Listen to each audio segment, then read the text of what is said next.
बिलावल भुट्टो ने कराची को पानी फराहम करने के लिए नई हब कैनाल का इफ्तिताह कर दिया।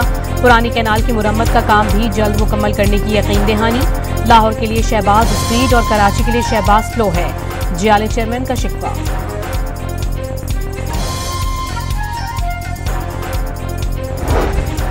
पंजाब में चीन की जानिब से तेज तरीन सरमायाकारी का नया रिकॉर्ड। बैंक ऑफ पंजाब और चैलेंज फैशन प्राइवेट लिमिटेड के दरमियान MOU पर दस्तखत। चीन की बड़ी टेक्सटाइल मिलें पंजाब मुंतकिल हो जाएंगी, मरियम नवाज की गुफ्तगू। मॉडीज ने पाकिस्तान की रेटिंग मुस्बत से मुस्तहकम कर दी। पाकिस्तान की रेटिंग CAA2 से बढ़ाकर CAA1 कर दी गई। आउटलुक भी मुस्बत से मुस्तहकम कर दिया गया। वज़ीर आज़म ने क्रेडिट रेटिंग का बेहतर होना माशी पॉलिसियों की दुरुस्त समत होने का मजहर करार दे दिया।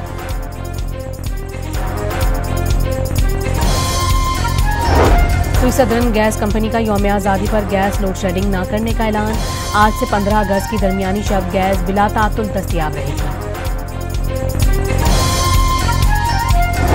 पंजाब में मौसम गर्मा की छुट्टियों का शेड्यूल फिर से तब्दील। मैट्रिक और इंटर की क्लासेस पीर से शुरू होंगी। 1 से 8वीं तक तदरीस का अमल 1 सितंबर से शुरू होगा।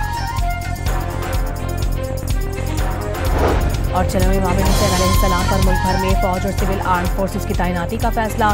काबीना की मंजूरी के बाद नोटिफिकेशन जारी कर दिया गया।